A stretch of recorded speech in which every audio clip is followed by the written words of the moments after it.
ఆంధ్రప్రదేశ్ రాజధాని అమరావతి ప్రాంత వాసులకి త్వరలో నీటి కష్టాలు తొలగిపోబోతున్నాయి. ఇప్పటివరకు తాగడానికి చొక్క నీరు లేక అలమటిస్తున్నటువంటి పరిస్థితి రాజధాని గ్రామాలకు ఉంది. పూర్తిగా వాటర్ ట్యాంకుల సరఫరాపైనే ఆధారపడి ఉన్నటువంటి పరిస్థితి. 2018లోనే అప్పటి కూటమి ప్రభుత్వం ఇక్కడ ఈ ప్రాంతంలో నీటి సరఫరా కోసం ప్రత్యేక వాటర్ ప్లాంట్ని శాంక్షన్ చేసినప్పటికీ, కాంట్రాక్ట్ వర్క్లు ఇచ్చినప్పటికీ 2019లో మారిన ప్రభుత్వం పూర్తిగా వీటిని ఆపేసింది. ప్రస్తుతం ఆ పనులు తుది దశకు చేరుకున్నాయి. ఇప్పుడు అమరావతి ప్రాంతంలో రాయపూడిలో ఏర్పాటు చేసినటువంటి 10 MLD అంటే 10 million litres per day capacity ఉన్నటువంటి వాటర్ ప్లాంట్ ట్రయల్ రన్కి సిద్ధమైంది. ఆల్రెడీ నిర్మాణ ప్రక్రియ పూర్తి అయిపోయింది. ఎందుకంటే 2018లో కొంత పనులు మొదలైనటువంటి పరిస్థితి, కానీ గత 5 ఏళ్లుగా ఏ పని జరగలేదు. ఈ 6 నెలల్లో మాత్రం శరవేగంగా పనులు పూర్తి చేయాల్సినటువంటి అంశాన్ని ఏపీ గవర్నమెంట్ ఒక ప్రధానమైనటువంటి టాస్క్గా ఇచ్చింది. అలానే ఎయిమ్స్కి సంబంధించి కూడా నీటి సరఫరా సమస్యను పరిష్కరించేందుకు రాష్ట్ర ప్రభుత్వం కొన్ని చర్యలు తీసుకుంది. అక్కడ ఒక స్పెషల్ డెడికేటెడ్ వాటర్ ప్లాంట్ని ఏర్పాటు చేసింది. అదే తరహాలో రాయపూడి గ్రామంలో ఏర్పాటైనటువంటి ఈ 10 MLD ప్లాంట్ ఇప్పుడు ప్రారంభోత్సవానికి ట్రయల్ రన్కి సిద్ధమైంది.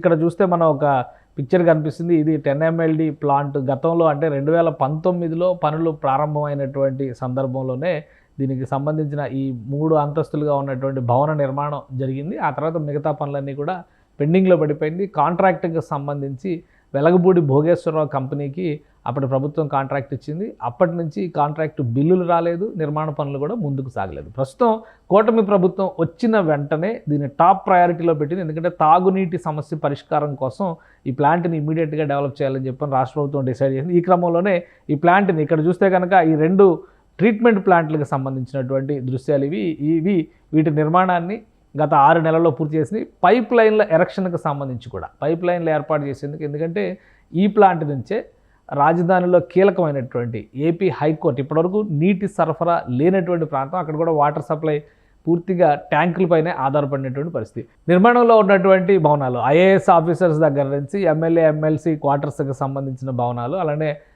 NRI ఏపీ ఎన్ఆర్టీకి సంబంధించినటువంటి టవరు, ఇతర ప్రదేశాలు ఒకసారి మనం గమనించి చూస్తే కనుక విట్ కాలేజీకి కూడా వాటర్ సప్లై కేవలం ట్యాంకర్ల ద్వారా మాత్రమే జరుగుతుంది. దీంతో ఈ ప్లాంట్ని కంప్లీట్ చేసి దీనికి ట్రయల్ రన్ చేస్తారు. ఇక్కడ మనం చూస్తే కనుక దృశ్యంలో ఒక ఓల్డ్ ప్లాంట్ కనిపిస్తుంది. ఇది ఓల్డ్ గతంలో ఉన్నటువంటి చిన్న కెపాసిటీ, ఎందుకంటే రాయపూడి గ్రామానికి ఆ చుట్టుపక్కల ఉన్నటువంటి తుళ్ళూరు ఇతర గ్రామాలకు సంబంధించి వాటర్ సప్లైకి ఉపయోగించినటువంటి ప్లాంట్ ఇది. ఇప్పుడు పూర్తి స్థాయిలో ఇది 10 MLD అంటే పర్ డే 10,000 మిలియన్ లీటర్లకి సంబంధించినటువంటి కెపాసిటీ ఉన్నటువంటి 10 మిలియన్ లీటర్ల కెపాసిటీ ఉన్నటువంటి సామర్థ్యంతో ఈ ప్లాంట్ని ఇక్కడ నిర్మించారు. ఈ ట్రీట్మెంట్కి సంబంధించినటువంటి ట్రయల్ రన్ దృశ్యాలు మీరు చూస్తున్నారు.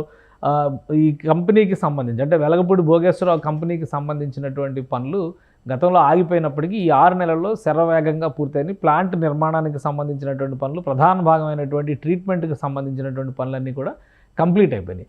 ఇప్పుడు దృశ్యాల్లో కనుక మీరు చూస్తే వాటర్ ట్రయల్ రన్ కూడా జరుగుతుంది. ఈ ట్రయల్ రన్ కంప్లీట్ అయిన తర్వాత ప్రారంభోత్సవానికి సంబంధించి, ఎందుకంటే ట్రీట్మెంట్ ప్లాంట్ ఎలా పనిచేస్తుందనే దాని మీద ట్రయల్ రన్ నడుస్తుంది. అయితే ట్రీట్మెంట్ ప్లాంట్ నుంచి వాటర్ సప్లైకి సంబంధించి AIS officers, all India service officers quarters, అలానే హైకోర్టు బిల్డింగు, అలానే ఏపీ NRT టవర్స్, మరోవైపు నుంచి విట్ కాలేజీ, కొత్తగా నిర్మాణంలో ఉన్నటువంటి ఇతర భవనాలు, వీటన్నిటికి కూడా పైప్ లైన్స్ ఎస్టాబ్లిష్మెంట్ చేస్తున్నారు. హైదరాబాద్కి చెందినటువంటి కల్పన ఇంజనీరింగ్ కంపెనీకి ఈ కాంట్రాక్ట్లన్నీ కూడా ఇచ్చారు.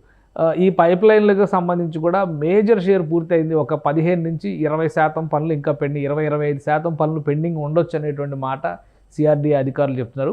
ఇవన్నీ కూడా ఈ నెలాఖరులోపు పూర్తి అవ్వడానికి అవకాశం ఉంది. ఈ పూర్తయిన తర్వాత పూర్తి స్థాయి అంటే పైప్ లైన్ల ద్వారా ట్రయల్ రన్ను, మరోవైపు ట్రీట్మెంట్ ప్లాంట్ ట్రయల్ రన్ను, ఇవి కంప్లీట్గా అయితే అయిన తర్వాత రాజధాని ప్రాంత వాసులకి నిరంతర నీటి సరఫరా, ముఖ్యంగా తాగునీటికి ఎలాంటి కొరత లేకుండా జాగ్రత్తలు తీసుకునేటువంటి ప్రయత్నం ఏపీ CRDA చేస్తుంది.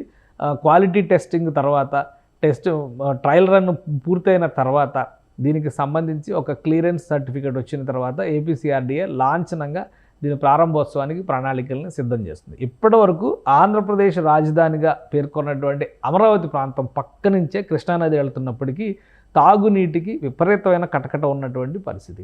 అలానే ఎయిమ్స్ లాంటి బ్రహ్మాండమైనటువంటి భవన సముదాయాన్ని నిర్మించినప్పటికీ దానికి కూడా తాగునీటి సరఫరాలో అనేక సమస్యలు ఉన్నాయి. అక్కడ ఉన్నటువంటి వ్యవస్థలు యంత్రాంగం రీత్యా రోజుకి 2 లక్షల లీటర్ల నీటి సరఫరా అవసరమైనప్పటికీ గత ప్రభుత్వం పట్టించుకోకపోవడం వల్ల కేవలం ట్యాంకర్లపైనే ఆధారపడి ఉన్నటువంటి పరిస్థితి ఉండేది. ఆ సమస్యను కూడా రాష్ట్ర ప్రభుత్వం కంప్లీట్ చేసింది. అక్కడ కూడా ట్రీట్మెంట్ ప్లాంట్ దాదాపుగా పూర్తవుతున్నటువంటి పరిస్థితి ఉంది. అతి త్వరలోనే రాజధాని ప్రాంత వాసుల దాహార్తిని తీర్చేందుకు ఈ రాయపూడి వాటర్ ట్రీట్మెంట్ ప్లాంట్ ప్రారంభోత్సవానికి ముస్తాబవుతుంది. దీనికి తగ్గట్టుగా ఏపీసీఆర్డీఏ ఏర్పాట్లు చేయబోతోంది. సుమన్ టీవీలో మీ పర్సనల్ అండ్ బిజినెస్ ప్రమోషన్స్ కోసం కింది నెంబర్కి కాంటాక్ట్ చేయండి.